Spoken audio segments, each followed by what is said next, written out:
দেখবো যে আপনার এক্স পার্টনার এখন এই মুহূর্তে আপনাকে নিয়ে কি ভাবছে। তো এই মুহূর্তে উনি কিন্তু একটা ইলিউশনে রয়েছেন। ঠিক আছে, আপনাকে নিয়ে ইলিউশন হতে পারে বা ওনার মাইন্ডে কোনো একটা বিষয় নিয়ে ইলিউশন রয়েছে। ঠিক আছে, আপনার সাথে স্পেন্ড করা একটা ভালো মেমোরি, যেসব ভালো মেমোরি সেগুলো কিন্তু ওনার মনে পড়ছে, মাইন্ডে খুব কনফিউশন রয়েছে।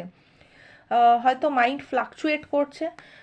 এই মুহূর্তে একটা টার্নিং পয়েন্টের জন্য ওয়েট করছে, মানে আনপ্রেডিক্টেবলি সাডেন হয়তো কিছু ঘটবে, বা আপনার মানে সাডেন কোনো ঘটনা ঘটবে যাতে করে আপনার সাথে রিউনিয়নে ফেরা যায়, এরকম কিছু একটা ভাবছেন। ঠিক আছে, এই মুহূর্তে কারেন্ট পরিস্থিতিতে উনি খুব আনহ্যাপি। ঠিক আছে, আপনার থেকে কিছু একটা রিসিভ করার মানে আশায় আর কি বসে আছেন। কারোর কাছ থেকে হয়তো পরামর্শ নিচ্ছেন, মাইন্ডে নেগেটিভ থটস হচ্ছে, আর ভাবছেন যে নতুন নতুন আইডিয়া করার চেষ্টা করছেন, বা আপনার ব্যাপারে স্পাই করছেন। ঠিক আছে।